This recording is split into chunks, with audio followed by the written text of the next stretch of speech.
Hi there, and welcome to the Curious Collective podcast, conversations designed for the veteran and first responder community to bring awareness to those holistic practices that help us live our best life. So tap into the wisdom and knowledge of our guests to heal, transform, and live as your true soulful self. Okay, listeners, today I have for you Kieran Toohey, an amazing human who I've just had a really good chat with, who's going to speak to us about all the wisdom he's gathered along his lifetime. Welcome, Kieran.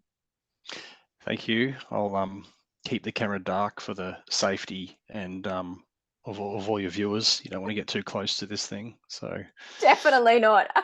Welcome here to the Curious Collective podcast. So, the first question I usually ask our listeners is, what is it that you're doing in the world right now, and what really lights you up? um, well, besides just your everyday normal occupations, I'm unemployed because of the veteran space is a tricky space to navigate for ESOs. So currently on the path back to finding normal employment. But as far as the content, let's say, of this podcast is concerned, every day I'm doing something sort of fluctuating in and out of being awake and asleep, like we all are. So that's really the practice, is after sitting in the chair and doing whatever practice you do for 30 minutes to an hour every day, twice a day, the real practice is, you know, being present in traffic, being present in meetings, and also not giving yourself grief when you're not. Yeah. So they're sort of, I think people underestimate when you say spiritual practice, just the actual effort, concerted effort, conscious effort that goes into it. It's not a light game. Mm, It's a sort of reconditioning of sorts. So mm. yeah, doing that, finishing my master's in neuro, which I love, neuroscience, helps bring a sort of tangible means to the spiritual practices without using those terms. Yeah, and going from there, Kate. That's about it. Nice. So I heard there, like, you're living in the flow of life, giving yourself compassion when you're not necessarily staying present. But what brought you to this point of observation within your life, and really wanting to remain present? What was that for you? Actually, weirdly started when I was a kid. I was always fascinated by just reality generally. Like, Mm. what is it? What's thinking? How come thinking seems to be locked away in the cavern of the head, and a tree seems to be out there? And are they different? And Yeah, wow, I how's love it that. Such a observed? curious child. Yeah, yeah. I remember, like, when I was little, I was like a little natural. I think we all are. We all sort of, can find a space and sit there quietly for a while. And I used to do that a lot in the bush. Then I joined the military later years and sort of forgotten it because I'd covered up all that creativity with thoughts about what other people were thinking of me, trying to be something I wasn't. All the things that is natural from the brain. It does that normally. All the doing. It does. And if your brain didn't create, let's say, shrouds or husks on top of consciousness, well, then I'd be worried it's not working. So the formation of an identity is a natural process. But if we put too much attention and seriousness into it, well, then we can fail to see what's below it. And that's what I think, without getting, I'm not a Christian, but, they say in those old books, they point at children and say, theirs is the kingdom of heaven. Eh, It's that includes tantrums as well, by the way. Mm, mm. So it's the full gamut. But getting older, Expression. it is.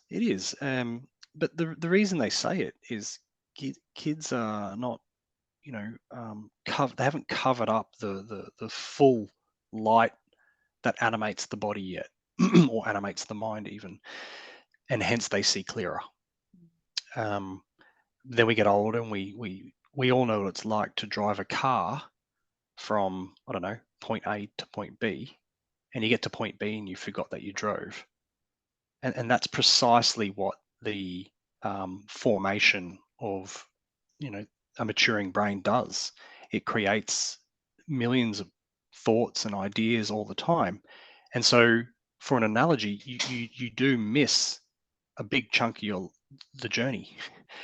They call it highway blindness in psychology, which means you don't remember driving. So, well, who drove and what drove the car then? And would that be a safety issue? Yeah. Is it and like and the so automated process of life? Like, what are we automating and not remaining conscious in? yeah, and I'd even go a step further and say it's not we automating; it's just happening on our behalf. So we don't me doesn't decide to be unconscious driving. Me goes into thinking about the argument I just had about the groceries, about the bills I got to pay, and somehow the car's driving, and there is a subconscious process occurring on our behalf. Thank God. Same as breathing. God, the We don't. human brain's fascinating. It is. And I think for the frontline veteran community, the more you know about how it works, the more it will help with things like, let's say, reactions from a car backfiring. I'm just using a very stereotypical thing, or a balloon popping, or a nightmare, even. That if after some traumatic event, your brain didn't do those things, I'd be taking you to the neurologist to see why it's not working. The fact we have these reactions from trauma says the biology is like, hey, I've found ways to keep people alive. And that is when they hear something similar, like a bang or a pop, make them take cover. And so instead of saying, oh, look, I took cover under a table at a cafe, I'm messed up from the military, you can reframe it straight away and say, well, thanks, brain. I see what you're trying to do, but it's not Yeah. me. And that Oh, I gives love people, that. and that means that your brain's working. Mm, So people often mistake that and say, oh, I'm not functioning the way I mm. should be. It's like, no, Because no, they're also told that, though. I feel like a yep, lot of people I've had conversations with are actually told, oh, that's your PTSD, going to have to live with that forever. That's this, that's that. Like putting that blanket over it. 100%. It's if we were going to design a brain and we were Mother Nature, I would make it do exactly the same thing, because that increases that, you know, animal's chances of passing on its genes and gathering Mm, glucose so it can stay awake. So I want to add a caveat. I'm not saying that it's comfortable or nice. The brain wasn't designed to actually keep you comfortable and nice. It's designed to gather glucose and reproduce. And how that is experienced is unique to everyone's, experiences. mm. So back to how I got into this stuff actually was in the military, where I don't know if you remember, there were like those folders of forums you could go on. Like they Yes. even had like classifieds. Yeah. One of them in there was like courses, and I clicked on one and went, oh, and it said free philosophy courses, and Oh, I clicked on wow. that. Why did Yeah, I never find that on duty?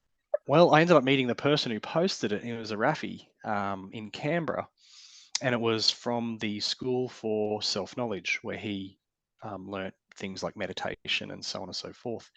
They had one in Sydney at the time, where I was and still am, and I attended back when I was a Lance Corporal in Randwick uh, on Thursday evenings. And I walked in the first night, and there was this older gent there, well dressed in a suit, and I was like ready for some philosophy, but it turned into a lot more. And one of the first questions he said was, think about someone who you consider wise, not smart, wise. And what traits or characteristics do they have that's different from people who you would consider not wise or not as wise? And then I just went, holy shit, I've never thought of it in that regard before. But there is something unique and tangible about the wise person that seems a lot different from those who are full of knowledge. And that really sparked my curiosity. And then off I went, was it 15 years ago now, down On a the path path. of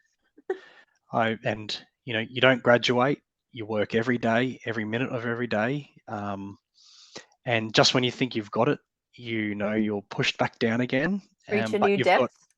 you've got a you've got some tools already in your arsenal, and that's the beauty of it. So it doesn't mean that 1 minute you're devout and spiritual and present, Mm, the next minute you're not going to be, mm. regardless of how practiced you are. And so, but That's our learnings here on Earth School, right? well, if you don't do that, and here's the, we're talking earlier about the connection between neuroscience and spirituality, and those practices change the plasticity of the brain too. So there's good hard science, whether you believe in this mindfulness spiritual world or not, it doesn't matter. The mistakes and errors we make change the brain for the better, and keep it younger, and stave off things like dementia as well. So those mistakes and errors and novelties that you encounter are good for your brain, be it some are uncomfortable. But So there's so anyway, much goodness, I feel, this is my perception, in the uncomfortable. Like I always say to people, like the darkest caves hold the greatest treasure. It's like, go in there, because your discomfort can bring, goodness out of it. Oh, 100%. It's we're too comfortable in the West. We're way too comfortable, and there's we all know that if we could get the body physically comfortable and just sit on a couch with for me, a 650 ml tin of Sapporo. I'm not saying everyone should drink alcohol, by the way. Keep it safe. But I love a Sapporo beer from Japan, corn chips, YouTube. That's my den. But we all know, without being doctors, that if you just sit there, your body's going to fall apart. And so we need to get up and make a stressful effort to keep it in some sort of shape that lets us enjoy life. The same principle is true for our individual self inside, that if we don't work on ourselves, or we find that comfortable lane and avoid every uncomfortable experience, there's a graph that shows atrophy occurring the more comfortable you get. And so we want to be, I dare I say, mindful of trying to get too comfortable all the time. And just when you're comfortable, especially in a spiritual practice, for me, that says you've got work to do. You're getting too comfy. And Absolutely. So got to find something.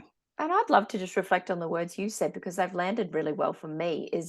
While I was in the military, like I was the master of suppression. Like people used to refer to me as being in my Kate bubble. And I thought my Kate bubble was like awesome. Yeah, quick. She cracks on. She gets the job done. She shows no emotion. She just, Kate will know.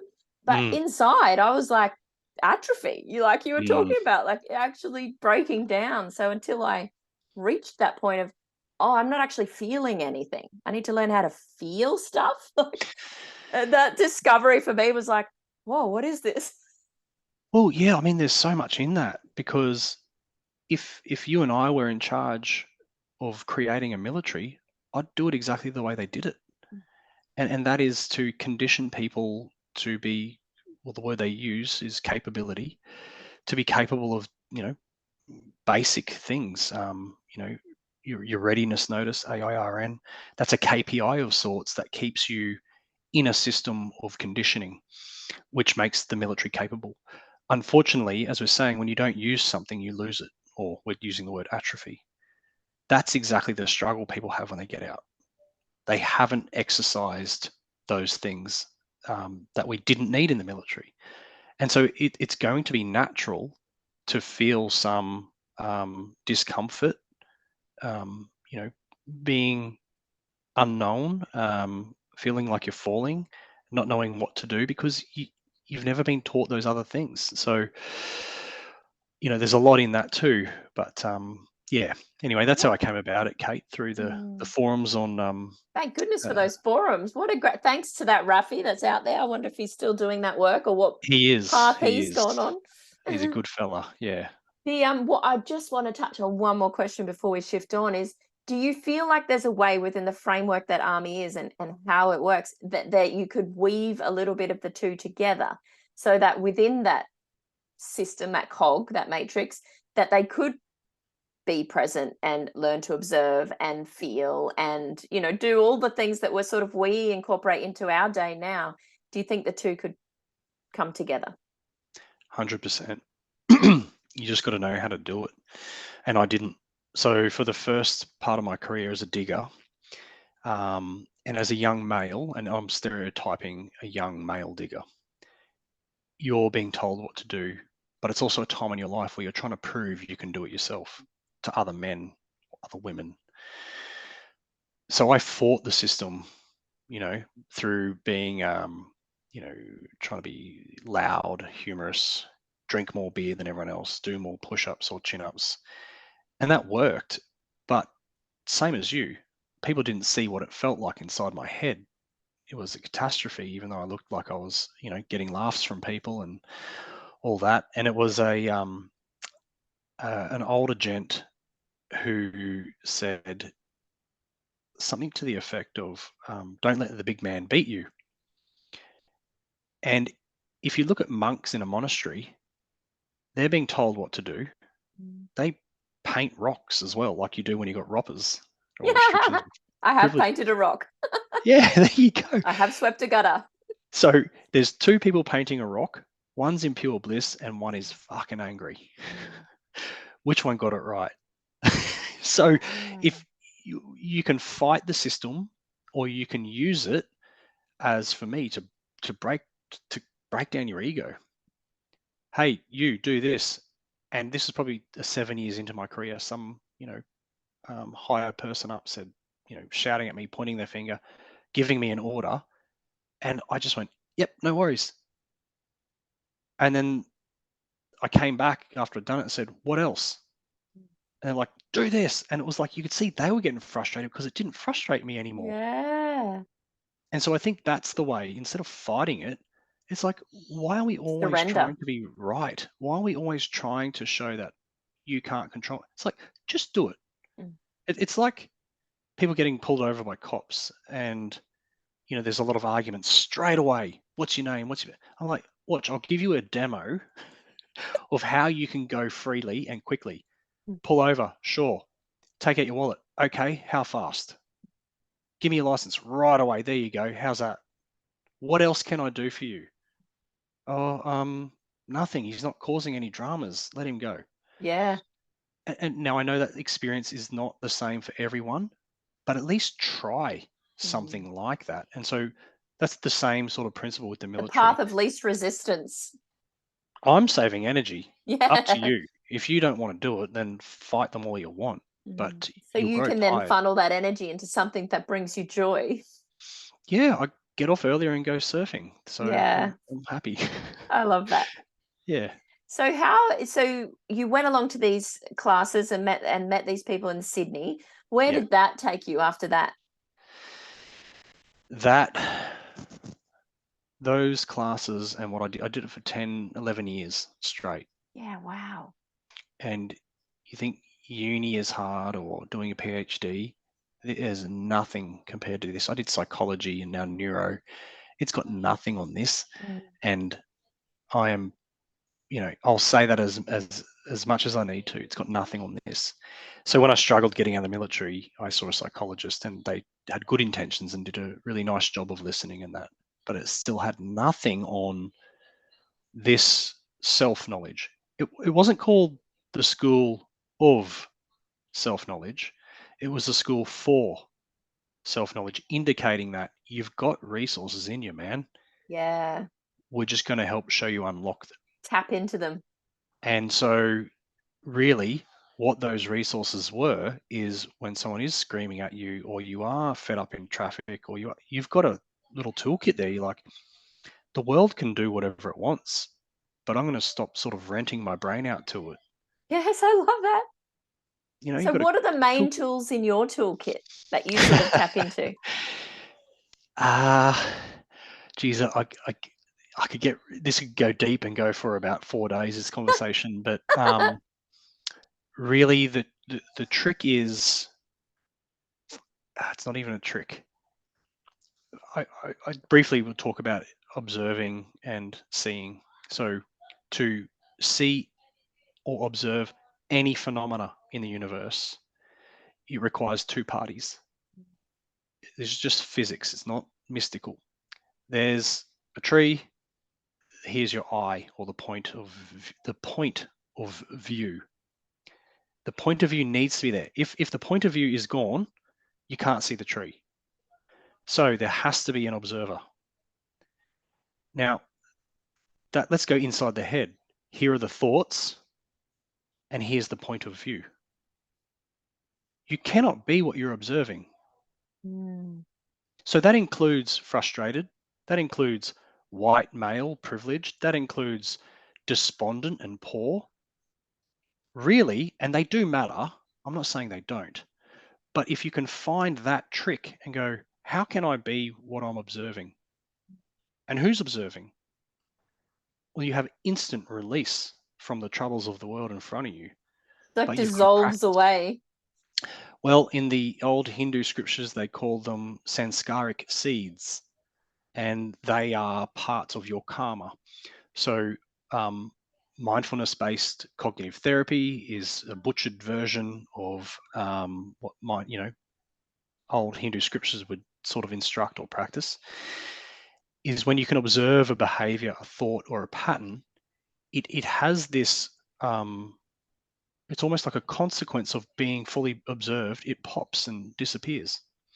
And so, in the old scriptures, they'd say, "Well, you've just dissolved some of your karma." Mm. In today's modern psychology language, they'll be like, it helps you resolve patterns of behavior. Mm. Same thing, but it's a practice. And so, if you don't practice those things, perhaps don't expect them to change, or maybe they will if you're lucky. But you can enhance that sort of popping the sanskaric seeds or reducing your karma, if you want to say that, by practicing more. And so when I am in a traffic jam and somebody pulls in front of me,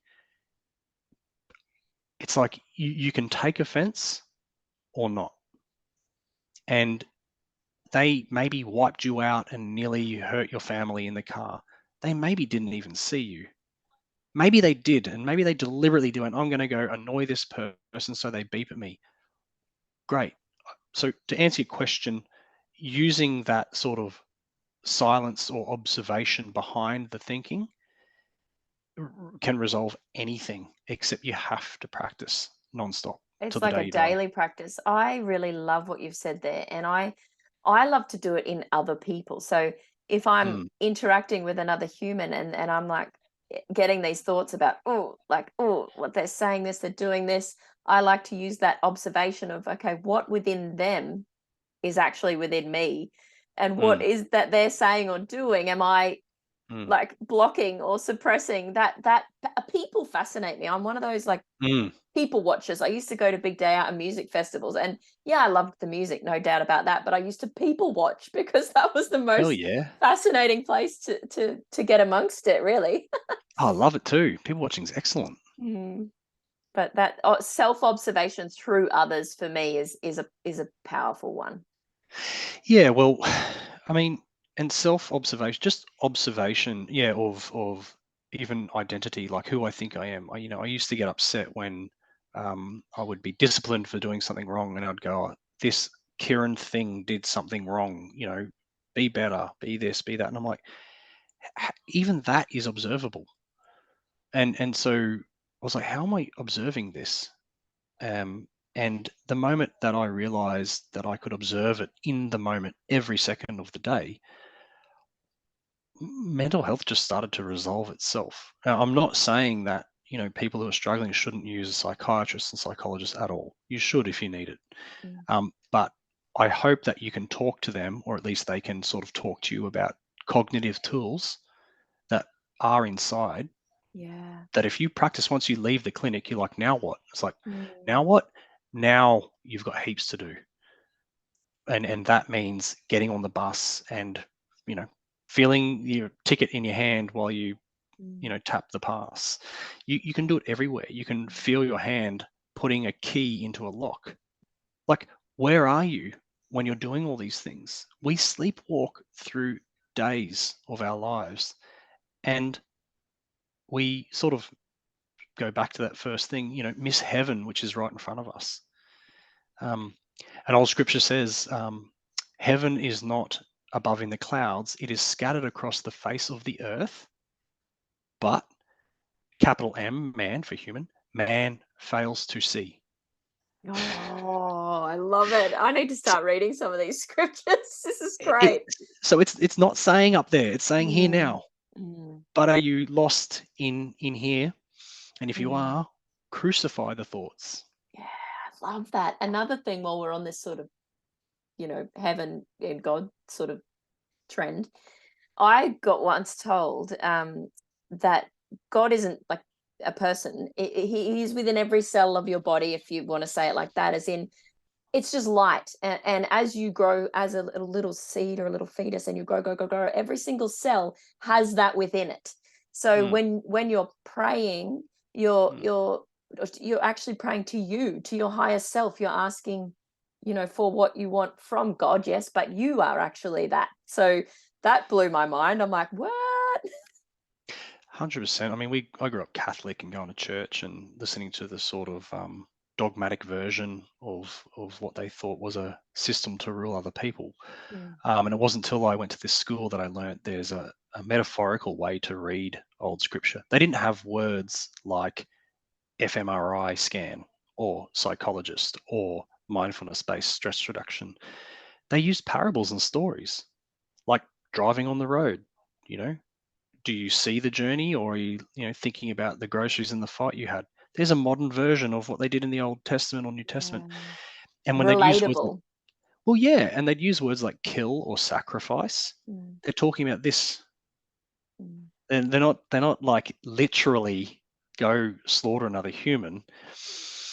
Often people misread these things, and any good scholar worth their salt will know that that's what those scriptures are saying, and can instruct people to read them metaphorically, not literally. And that includes that jihad, which is to kill anything that isn't Allah or God, and that's any thought you have in the head isn't God. It's a thought about something, but it's not it. But at the same time, it's okay to have them because that's exactly what nature intended the brain to do. Yeah. So it's finding the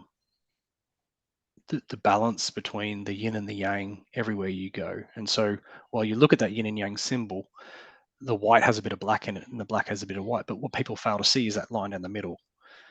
And that's sort of like the line of presence, which we Oh, I love fluctuate that. up and down in. And together they make the whole. Oh, see, I love that. I've never actually thought of that. I've studied the two, feminine, masculine, all that sort of the polarities, but then I'm like, I've never actually looked at the line and thought of that. So thank you. That's gold. Yeah, I mean, it's the same as the observer in the head. We're really good at seeing tangible, materialized things, but we're bad at seeing the line in the middle. Mm. And that's the same as when you're speaking, observe the sound of your voice. And then you're like, who's talking and what's observing it? And all of a sudden people don't know how to talk. Kids do. It just Yeah. happens. And we lose it as we, condition with age.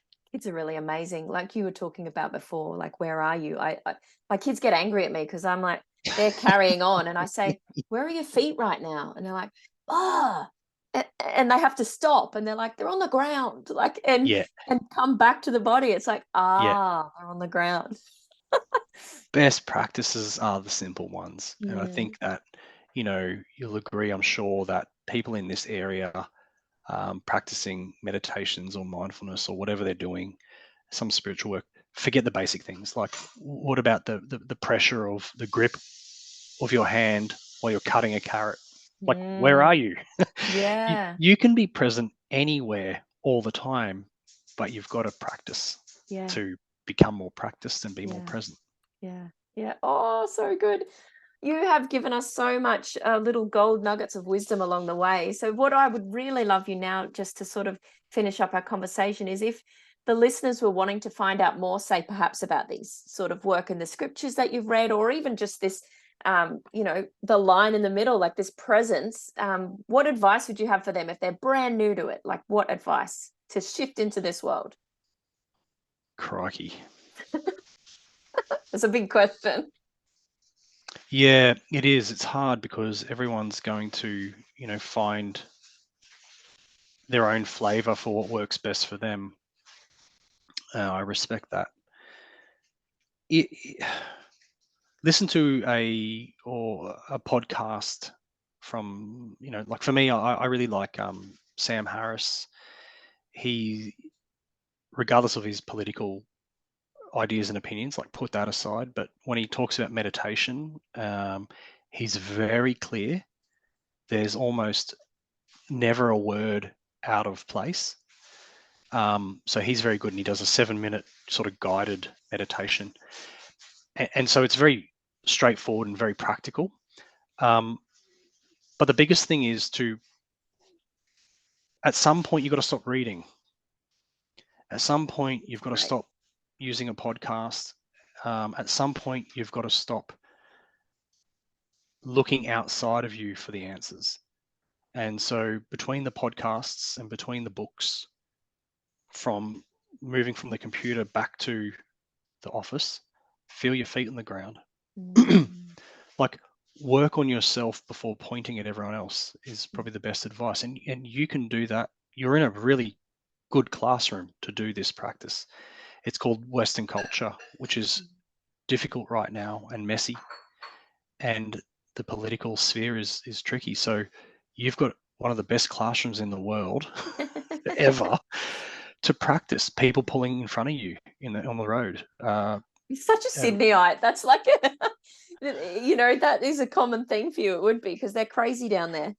Well, yeah, it's weird, because it's like people have encountered it so often, they're just cool with it now. It's really weird. People like pull in front, and when I had a friend from Queensland recently, he's like leaned over to press the horn. I'm like, oh, don't worry about it.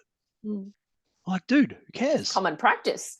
Is it whistle breathing? Let's start singing Taylor Swift again, because that's what we had on. I love in Bali, they like cut each other off everywhere, but they beep to say thank you, like beep beep, thanks, like nutcases. It's just, it's a process of practice. So anything, whether it be, I don't know, the first time you try something, you're shaky. The 1000th time you do something, it's obviously you've got a level of proficiency. So that includes being present. If you're not willing to practice on yourself first, then that's cool, but you won't be waking up as much as you'd hope. And so you could drive from the maternity ward to the crematorium without seeing much of your journey. So it pays to practice, but while you're practicing, being careful not to smash yourself because you didn't practice, or smash yourself because you got it wrong, because it's all the learning. Kids fall over all the time before they walk, and anyway, that would be my advice, I suppose.